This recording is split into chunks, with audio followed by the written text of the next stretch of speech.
সাল 2025। জ্যোতিষশাস্ত্রের ভাষায় সালটি হচ্ছে গ্রহ মঙ্গলের সাল। মঙ্গল হচ্ছে যুদ্ধ, বিগ্রহ, সাহস, পরাক্রমের একটি সংখ্যা।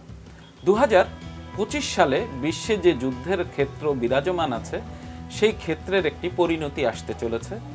বাংলাদেশেও যে রাজনৈতিক একটি অস্থিতিশীলতা মে মাসের পরে আমরা আশা করি ঠিক হয়ে যাবে এবং দেশের ইকোনমি যখন সবল হবে তখনই দেশের পরিস্থিতির উন্নতি হচ্ছে।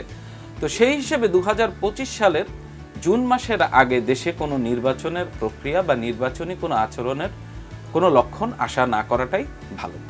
রাশিচক্রের ভেতরে মেষ রাশি, কর্কট রাশি, সিংহ রাশি, কুম্ভ রাশি এবং সর্বোপরি তুলা রাশির মানুষের জন্য কিন্তু বছরটি শুভ সম্ভাবনাময়। তবে যারা ঝুঁকিপূর্ণ কাজকর্ম করেন বা ঝুঁকিপূর্ণ পেশার সাথে জড়িত আছেন অবশ্যই এপ্রিল থেকে জুন পর্যন্ত তাদের একটু সতর্ক থাকতে হবে।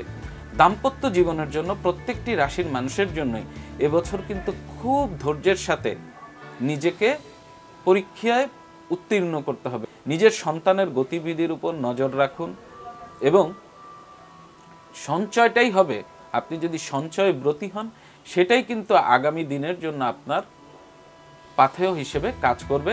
অযাচিত ব্যয় বন্ধ করতে হবে, বিশেষ করে যারা 6 সংখ্যার জাতক, শুক্রের জাতক, সামাজিকতা রক্ষা করতে গিয়ে বা আত্মীয়তার বন্ধন রক্ষা করতে গিয়ে এবছর তারা ঋণে জড়িয়ে যেতে পারেন। যতটুক সম্ভব আপনার বাড়তি ব্যয়কে নিয়ন্ত্রণ করলে এবছর আপনার জন্য খুব ভালো ফলাফল নিয়ে আসবে।